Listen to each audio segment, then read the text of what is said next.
The temperature had dropped to minus 37 degrees, and Elias Thorne's neighbors were burning their furniture to stay alive. Inside his straw-wrapped cabin, his children slept comfortably under a single blanket while the fire burned low. Before we continue, drop a comment telling us where you're watching from, and if you love stories of frontier ingenuity, hit subscribe. Tomorrow's story is even more remarkable. The cabin door wouldn't open. Elias Thorne pushed harder, and the leather hinges creaked, but something blocked the entrance from inside. It was February 18th, 1886, and he had walked 3 miles through knee-deep snow to check on the Patterson family. They hadn't been seen in town for 2 weeks. When Elias finally forced the door open enough to squeeze through, he found them in their beds, all 4 of them, father, mother, and 2 children, dead from the cold.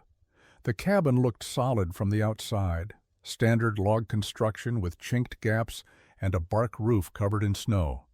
The fireplace held cold ashes, but there was still firewood stacked against the wall, plenty of it. Elias stood in the frozen structure and tried to understand what had happened. The Pattersons were experienced frontier people. Thomas Patterson had lived in the Montana Territory for 8 years. He knew how to keep a fire burning, but they had frozen anyway. Elias examined the cabin carefully. He held his hand near the walls and felt cold air moving through the gaps between logs. The chinking had cracked and fallen out in places. Where the logs met at the corners, the notches created small openings. The door frame had gaps around its edges. Every surface that should have kept the cold out was letting it in. He checked the fireplace and found the answer. The family had burned their fire normally, but as the temperature dropped over several days, the cabin simply couldn't hold heat. The cold came through the walls faster than the fire could warm the space. They probably burned more wood, trying to compensate. Eventually, they ran out of energy to keep feeding the fire through the night. The cold won. Elias had seen frozen people before. Death was common on the frontier, but this felt different. The Pattersons hadn't died from an accident or attack. They had died inside their own home, surrounded by walls they thought would protect them. The cabin had failed them. He helped the town undertaker retrieve the bodies 2 days later. Other families spoke about the tragedy in hushed voices. They called it bad luck. They said the Pattersons must have gotten sick first, too weak to maintain their fire. Everyone had an explanation that didn't require questioning whether their own cabins were adequate. Elias didn't say anything, but he couldn't stop thinking about that cabin.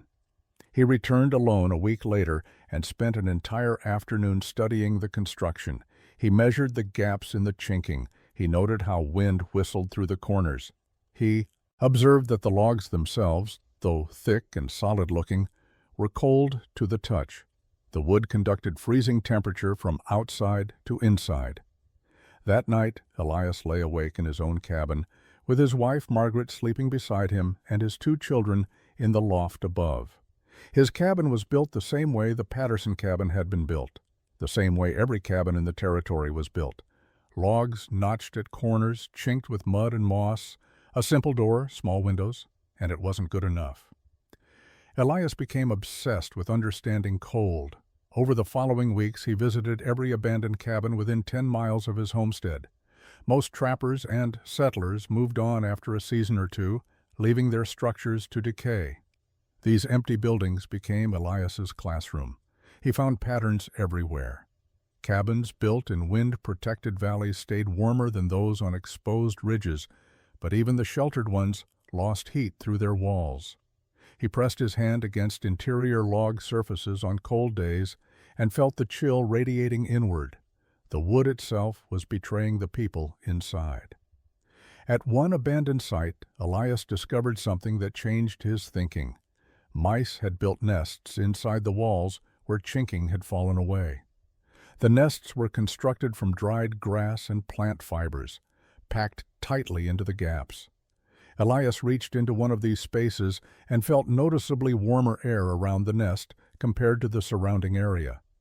The mice had insulated their homes better than humans insulated theirs. He began experimenting with temperature differences. On a day when the outside air measured 15 degrees below zero, he placed his hand on a bare log wall from inside his cabin. The wood felt painfully cold. Then he held his hand near a burlap sack filled with straw that was leaning against the same wall. The area around the sack felt distinctly warmer. The straw was blocking the cold transfer. Elias started paying attention to structures beyond cabins. The community barn where hay was stored for livestock stayed remarkably warm even without fire. The hay bales themselves generated some heat through decomposition, but more importantly, the compressed grass created layers of dead air space. Air, Elias realized, was the actual insulator. Materials like straw and hay trapped air in tiny pockets, preventing it from moving and carrying heat away. He visited a root cellar that a German family had built. They had lined the walls with loose straw packed between wooden frames. The cellar stayed above freezing all winter without any heat source, protecting stored vegetables. When Elias asked about the technique, the old German farmer shrugged. This was how everyone built cellars in the old country. Why would you not? But American frontier builders didn't use straw for structures. Straw was for animal bedding and composting. Buildings were made of logs, which seemed substantial and strong. The idea of wrapping a log cabin in grass felt backward, even foolish. Elias couldn't shake the logic, though. Logs conducted cold, straw trapped air and blocked cold transfer. A cabin wrapped in thick straw insulation would lose heat far more slowly than a bare log cabin. The math was simple. The solution was obvious. Margaret noticed his distraction. He spent evenings sketching cabin designs with modifications she didn't understand. He asked strange questions about how much straw they could gather from the prairie grass that grew thick in the lowlands. When she asked what he was planning, he struggled to explain. He was planning to build something that would look ridiculous, but might save their lives. Elias wasn't the first person in his family to think about straw as insulation. The memory came back to him one evening while he sat sketching cabin modifications by lamplight. He was 7 years old, standing in his father's workshop in Pennsylvania. His parents had emigrated from Bavaria 6 years before Elias was born, bringing old country knowledge that seemed strange to their American neighbors. His father, Heinrich Thorn, kept beehives behind their small farmhouse. Elias remembered watching his father prepare the hives for winter. Heinrich wrapped each hive in thick bundles of wheat straw, binding the bundles with twine until the wooden boxes disappeared beneath golden layers of insulation. The other farmers thought this was unnecessary effort. Bees survived winter on their own. But Heinrich's bees survived at much higher rates. While neighboring hives often died out during harsh cold snaps, the thorn hives emerged in spring with strong populations. Heinrich explained to young Elias that bees generated heat by vibrating their wing muscles, but they couldn't generate enough to overcome extreme cold, penetrating through thin wooden walls. The straw wrapping trapped the heat they produced, allowing the colony to survive on far less stored honey. Elias also remembered the root cellar. Most American farmers dug simple pits and covered them with boards and soil. Heinrich built his differently. He dug deeper than necessary, then constructed interior walls of split logs standing 18 inches away from the earthen walls. Into that gap, he packed loose straw compressed tightly from floor to ceiling. The ceiling had similar treatment with straw layers 2 feet thick above the storage space. Margaret's family had mocked the elaborate construction. They called it Thorn's Palace, a joke about putting more effort into a hole in the ground than into the house. But during the brutal winter of 1857, when temperatures stayed below zero for 3 straight weeks, most root cellars in the county froze solid. Potatoes turned to ice. Stored apples became useless. The thorn cellar remained above freezing. Their food supply survived intact. Young Elias had asked his father why American builders didn't use straw insulation if it worked so well. Heinrich had given him an answer that Elias still remembered word for word. Americans think new is always better. In the old country, we learned these things over hundreds of years. Straw keeps warmth in winter and coolness in summer. But here, people want to forget old ways. Heinrich had died when Elias was 12, kicked by a horse and gone within hours. Margaret's family had welcomed the young boy, and eventually he married their daughter. He learned frontier skills and became a capable woodsman. The old German methods faded from his mind as he adapted to Montana Territory life. He built his cabin using standard American construction because that was what everyone did. Now, sitting in that cabin feeling cold air seep through the walls despite a roaring fire, Elias understood what his father had known. The old ways weren't backward. They were tested. They worked. He needed to wrap his cabin in straw the way his father had wrapped beehives. Spring arrived late in 1887, and Elias began his work immediately. The first task was gathering enough material to wrap an entire cabin. He calculated roughly. His cabin measured 16 feet by 20 feet, with walls 8 feet high. Each log was approximately 12 inches in diameter. He needed to wrap each log with at least 8 inches of compressed straw. The math was daunting. He would need several tons of dried grass. The prairie lowlands 3 miles east of his homestead grew thick with tall grasses. Native prairie grass reached 5 to 6 feet high in good years, and 1887 brought adequate rain. Elias spent early summer cutting grass with a scythe, working in the cool morning hours before heat made the labor unbearable. He cut systematically, creating windrows that dried in the sun for a week before bundling. Other settlers noticed his activity. Jacob Murphy rode past one morning and stopped to watch. "What are you doing, Thorne? Making hay in June like some dairy farmer?" Elias explained he needed the grass for a building project. Murphy laughed and rode on, but the story spread. By midsummer, Elias had earned a new nickname. They called him the Farmer Trapper, said with enough mockery to make the point clear. Margaret worried about the time he was investing. Summer was for hunting, for putting up meat, for preparing for winter in conventional ways. Instead, Elias devoted every available hour to gathering and bundling grass. He built a simple press using logs and rope, compressing the dried grass into tight cylindrical bundles about 6 inches in diameter. Each bundle was bound with the twine at intervals of 8 inches along its length. He experimented with different grasses. Pure prairie grass worked well, but was difficult to bind tightly. Wheat straw from a neighbor's threshing operation was easier to work with, denser, and more uniform. Cattails from the marsh areas provided excellent material but required more processing. Elias eventually settled on a mixture, using whatever materials he could acquire or harvest. By late July, he had amassed an enormous pile of bundled grass behind his cabin. The stack measured 10 feet wide, 15 feet long, and 6 feet high. Children from neighboring homesteads came to stare at the pile, and their parents made jokes about Thorne's haystack getting bigger than his cabin. The mockery intensified when Elias began testing his binding techniques. He needed a method to secure the straw bundles to the logs that would hold them firmly through wind, rain, and snow. Simple twine wrapping wasn't strong enough. Wire was too expensive. He eventually developed a technique using long strips of rawhide soaked in water, wrapped tightly around both the straw bundle and the log, then allowed to dry and shrink, creating an iron-tight grip. His neighbor, Thomas Bridwell, stopped by in August to examine the operation. Bridwell was a respected trapper who had survived 15 winters in the territory. He watched Elias demonstrate his rawhide binding method and shook his head. "You're wrapping your cabin in straw, like a Christmas present. You understand how foolish that looks?" Elias nodded. He understood completely. Elias began the actual wrapping process in early September, giving himself 2 months before serious cold arrived.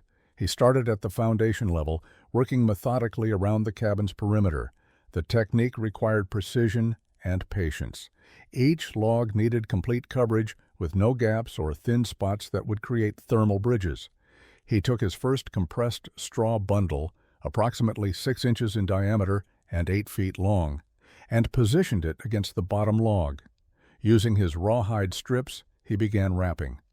The rawhide went around both the straw bundle and the log in a spiral pattern, each wrap spaced 4 inches from the previous one.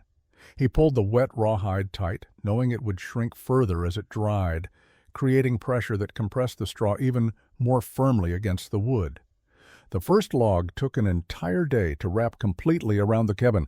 Elias worked slowly, ensuring uniform thickness and tension. At the corners, he had to adjust his technique. The notched corners created irregular shapes that required careful bundling to maintain the 8-inch thickness without creating weak spots. By the end of the first week, he had wrapped the bottom 3 logs. The cabin was beginning to look strange. The lower portion appeared swollen, like the building was wearing padded armor. The tan color of the dried straw contrasted sharply with the gray, weathered logs above. Neighbors passing by slowed their horses to stare. Margaret brought him water and food at midday. She didn't comment on how the cabin looked, but Elias could see uncertainty in her eyes. He was transforming their home into something the community viewed as absurd. If his theory was wrong, he would become a permanent laughingstock. The middle section of the wall presented new challenges. The weight of the straw bundles tried to sag downward. Elias compensated by wrapping the rawhide tighter and spacing the wraps closer together, every 3 inches instead of 4. This used more rawhide but provided better support. He developed a rhythm. Position bundle, wrap rawhide, pull tight, tie off, move to next section. His hands became raw from handling the rough rawhide. The straw dust made him cough. But slowly, methodically, the cabin disappeared beneath its new skin. The upper logs near the roofline required scaffolding. Elias built a simple platform from pine poles, allowing him to reach the top courses of logs. This high up, he had to be even more careful with the rawhide tension. Too tight, and the straw bundles might shift the lighter upper logs. Too loose, and the bundles would sag over time. By mid-October, after 6 weeks of continuous work, he had wrapped every log from foundation to roof. The cabin looked completely transformed. What had been a standard log structure now appeared to be built entirely of straw. The cylindrical bundles created a uniform tan surface with the texture of tightly wound rope. Elias pressed his hand against the straw-wrapped wall and felt no cold transfer from the logs beneath. The 8-inch layer of compressed grass created a barrier his hand couldn't penetrate. The main work was finished. The names started almost immediately. Elias rode into the settlement to purchase supplies and heard children calling his home the Haystack House. The adults were less kind. Thomas Bridwell referred to it as the Scarecrow's Castle, said loudly enough for everyone at the trading post to hear. The name stuck. Within a week, most people in the territory knew about Thorne's Scarecrow Castle. The mockery went beyond simple jokes about appearance. At the trading post, Jacob Murphy raised a more serious concern. "You've wrapped your entire cabin in kindling, Thorne. One spark and the whole thing burns. What happens when a spark from your chimney lands on that straw? Your family burns alive. That's what happens." Several men nodded in agreement. Fire was a legitimate fear on the frontier. Elias had anticipated this question. He explained that the straw was compressed tightly and wrapped in multiple layers. Compressed straw resisted flame. He had tested this himself, holding a burning stick against a sample bundle. The surface charred but didn't burst into flame. The density prevented air from reaching interior fibers, and without air, fire couldn't spread. The men listened but remained skeptical. The women's criticism cut deeper. At the community gathering in late October, several wives spoke to Margaret. "Does Elias understand what he's done? The cabin looks like something children would build, playing in a hayfield." Margaret defended her husband quietly, but Elias could see the social pressure wearing on her. Being marked as strange carried real consequences in small frontier communities. The worst mockery came from William Castor, a trapper who considered himself the settlement's authority on survival. Castor rode out to Elias's homestead specifically to examine the wrapped cabin. He circled it slowly on horseback, then dismounted and approached Elias directly. "I've survived 23 winters in these mountains, Thorn. Never needed to wrap my cabin in a blanket. This is something weak men do, men who are afraid of a little cold." Elias didn't respond to the insult about weakness, but he asked Castor a simple question. "How much firewood do you burn in January?" Castor estimated 4 to 5 cords per month during the coldest period. Elias told Castor he expected to burn half that this year. Castor laughed. "You think straw wrapped around logs will cut your firewood consumption in half? You're not just building foolish, you're thinking foolish." Even Margaret began expressing doubt. They were sitting by the fire in early November when she finally spoke her concern. "We've spent months on this project. What if it doesn't work the way you think? What if the cabin stays just as cold and we've wasted all that time?" Elias had no certain answer. His theory was sound, but he had never seen anyone wrap an entire cabin this way. He was experimenting on his family's survival. The children heard the mockery too. His daughter Anna, 8 years old, came home asking why their cabin looked different. Elias knelt down and explained simply, "Sometimes the best way to do something looks strange at first. We're making our home warmer. You'll see when winter comes." The wall wrapping was complete, but Elias knew the system needed more. Heat escaped wherever materials met or gaps existed. He needed to seal the transitions between walls and roof and between walls and ground. The next phase would create a complete thermal envelope with no weak points. He started with the roof edge where the walls met the overhanging eaves. Standard log cabin construction left this junction exposed. Cold air could infiltrate upward along the wall surface and into the roof space. Elias built what he called a skirt running the entire perimeter of the cabin. He took additional straw bundles and attached them horizontally along the top of the wrapped walls, extending them outward to meet the roof edge. This created a thick fringe of thatch that hung down approximately 12 inches, covering the junction completely. The fringe overlapped with the roof's own thatch layer, creating a continuous barrier. No gap existed where cold could penetrate. The roof itself required attention. The original bark and pole roof was adequate for shedding rain, but provided minimal insulation. Elias added a substantial thatch layer across the entire surface. He laid bundles of straw in overlapping courses, starting at the bottom edge and working upward. Each course overlapped the one below by half its width, like shingles. The final thickness measured 8 to 12 inches across the entire roof surface. The ridgeline presented a challenge. Where the two roof slopes met at the peak, water could penetrate if not properly sealed. Elias created a ridge cap using doubled bundles of cattail thatch, denser and more water-resistant than grass straw. He laid these lengthwise along the peak, binding them securely to the underlying roof structure. The foundation perimeter was the final element. Standard cabins sat directly on the ground or on simple stone foundations. The junction between log and earth created a thermal weak point. Cold from frozen ground conducted directly into the bottom logs and infiltrated through any gaps. Elias built a ground-level skirt similar to the roof edge treatment. He positioned thick straw bundles around the entire foundation perimeter, angling them outward from the base of the wrapped walls. These bundles lay on the ground surface, extending 2 feet out from the cabin. He secured them with wooden stakes driven through the bundles into the earth.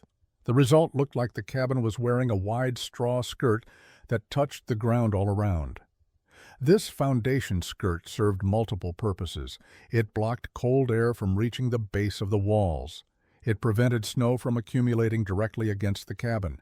It created a buffer zone where the ground beneath the thatch stayed warmer than surrounding frozen earth. By late November, the 3-layer system was complete. Wrapped walls, roof edge skirting, foundation perimeter sealing. Elias stood in the cold evening air and examined the finished structure. The cabin barely resembled a cabin anymore. It looked like a geometric mound of straw, with a chimney protruding from the top and a single door. Inside, Margaret lit the evening fire. Within an hour, the interior felt noticeably warmer than previous years. The difference was measurable. Elias smiled. The theory was becoming reality. Winter came gently at first. Light snows in December, cold but manageable temperatures. Elias monitored the cabin's performance carefully. He burned half the firewood he typically used during early winter, and the interior stayed consistently warmer. Margaret stopped expressing doubt. The children complained less about being cold in the morning. The straw envelope was working exactly as Elias had predicted. January brought colder weather.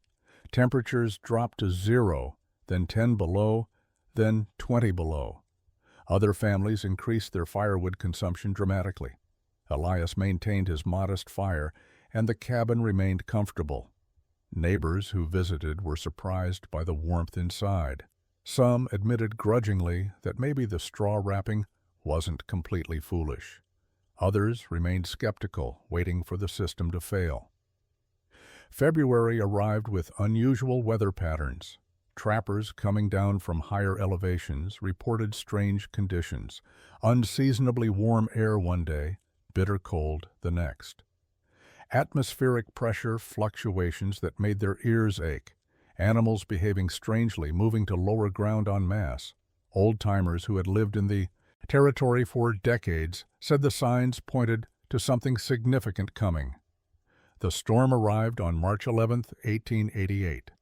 It began with wind, not the steady prevailing winds common to the region, but gusts that came from shifting directions, as if the air itself was confused. By midday, the temperature had dropped 15 degrees. By evening, snow began falling.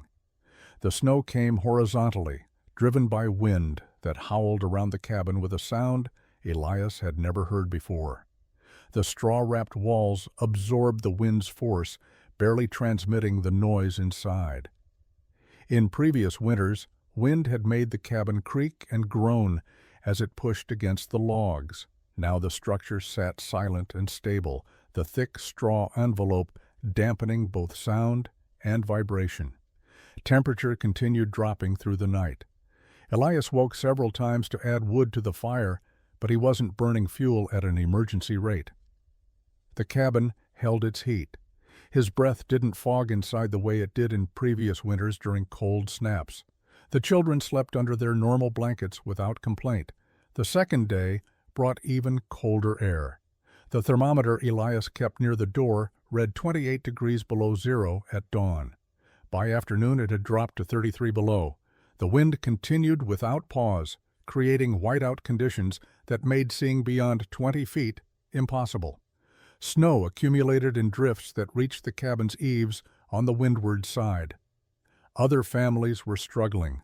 Elias knew this because he could see smoke from neighboring chimneys when brief breaks in the snow allowed visibility. The smoke was thick and constant, indicating fires burning at maximum capacity. People were consuming firewood at rates that would deplete their winter supplies in days rather than months. Inside the Scarecrow Castle, as the community still called it, Elias kept his fire modest. The interior temperature stayed comfortable. Margaret cooked meals normally. The children played and did their lessons. The straw envelope was performing beyond even Elias's optimistic calculations. The third day brought the coldest temperatures yet, minus 37 degrees. That was when the neighbors started arriving. The knocking came at dawn on the fourth day of the blizzard. Elias opened the door to find Jacob Murphy standing in waist-deep snow, his face raw with frostbite, his wife and 2 children huddled behind him. Murphy's voice cracked when he spoke. "Our cabin, we can't keep it warm. We're burning everything, furniture, tools, floorboards. The children are freezing. Please." Elias pulled them inside immediately. The contrast hit them like a physical force. Outside, the air was lethal. Inside the straw-wrapped cabin, warmth enveloped them. Murphy's wife began crying. The children, shivering violently, moved toward the fire. Margaret brought blankets and hot soup she had prepared for breakfast. Murphy stared around the interior, his expression showing disbelief. "It's warm, actually warm. How is this possible?" Elias explained briefly. The straw envelope trapped heat. The cabin lost almost no warmth to the outside air. A modest fire was sufficient even in minus 37-degree temperatures. Murphy shook his head slowly. "We mocked you. All summer and fall we called you foolish, and now my family is alive because you ignored us." 2 hours later, more knocking. Thomas Bridwell arrived with his elderly father, both men showing signs of severe cold exposure. Bridwell's cabin had run out of firewood entirely. They had burned their table, their chairs, part of their bed frame. The old man couldn't stop shaking. Elias brought them in and settled them near the fire. Bridwell, who had coined the term Scarecrow's castle as mockery, said nothing for the first hour. He simply sat holding his father's hands, trying to restore warmth to frozen fingers. By midday, 13 people occupied the cabin built for a family of 4. William Castor arrived with his 2 sons. The Hendersons came, a young couple married only 6 months. Each family brought the same story. Their cabins couldn't hold heat. Firewood supplies were depleting at catastrophic rates. The cold was winning. The straw-wrapped cabin held them all. The interior remained comfortable despite the crowding. Elias maintained his fire at the same modest level he had burned all winter. The 8-inch envelope of compressed straw surrounding the structure performed exactly as his calculations predicted. Heat stayed inside. Cold stayed outside. The physics were simple once you understood them. The families shared food. Margaret organized sleeping arrangements. Children who had mocked Anna for living in the strange cabin now huddled beside her for warmth. The adults spoke quietly among themselves, processing what they were experiencing. A cabin that looked ridiculous, that violated every convention of frontier construction, was the only structure in the territory maintaining livable conditions during the worst blizzard in memory. Castor finally broke his silence late that afternoon. "I told you this was something weak men built. I was wrong. This is something smart men build." The other adults murmured agreement. Murphy added quietly, "If we survive this, I'm wrapping my cabin before next winter." Bridwell nodded. "We all are." The blizzard continued howling outside, but inside the Scarecrow's castle, 13 people survived comfortably, protected by innovation everyone had ignored. The blizzard finally broke on March 17th, after 6 days of relentless cold and wind. When families emerged from Elias's cabin to return to their homes, they found a landscape transformed. Snowdrifts reached 12 feet in places. 3 cabins in the immediate area had sustained structural damage from the weight and wind. 2 families who had sheltered in place rather than seeking help had died from the cold. The final death toll across the broader Montana territory from the blizzard of 1888 reached 47 people. Most died in their homes, unable to generate enough heat to survive the sustained extreme temperatures.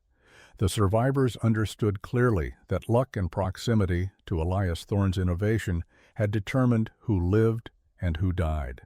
The mockery ended completely. Through the spring and summer of 1888, 4 families rebuilt their cabins using Elias's straw wrapping method. He helped each one, sharing his techniques freely. The rawhide binding system, the importance of compression, the 3-layer approach with roof skirting and foundation sealing. Other families watched carefully, taking notes on the process. By 1889, 11 cabins in the region had adopted the wrapped log technique. The visual strangeness no longer mattered. Functionality had proven itself in the most dramatic way possible. Families who wrapped their cabins reported fuel consumption dropping by half or more during winter. Interior comfort improved dramatically. The initial labor investment paid for itself within a single season. The method spread slowly through the northern territories over the following years. Trappers and settlers moving through the region saw the wrapped cabins and asked questions. Some adopted the technique immediately. Others remained skeptical until they experienced a harsh winter in a traditional cabin, then converted their structures the following summer. The spread was organic, driven by practical results rather than formal promotion. Elias never sought recognition for his innovation. He continued trapping and farming, raising his children, living quietly. When travelers stopped to ask about his cabin building method, He explained it patiently but without pride. He always credited his father Heinrich with the underlying knowledge. The old country techniques adapted for frontier conditions, nothing more. The straw wrapping technique never became mainstream American frontier construction. It looked too foreign, too much like European peasant building. The cultural narrative of the American West celebrated rugged individualism and simple log cabin aesthetics. Elaborate insulation systems didn't fit that story, but in specific regions where winter survival was marginal, where families had lost members to the cold, the method persisted. Elias Thorne died in 1903 at age 58.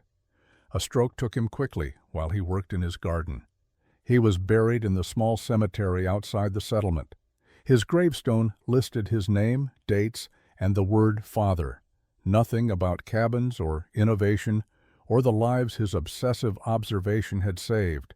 But across Montana, Wyoming, and parts of Dakota Territory, 43 cabins built using his wrapped log method still stood, weathered but solid. Inside those structures, families survived winters that would have killed them in conventional cabins. The innovation lived on, quiet and functional, exactly as Elias had intended.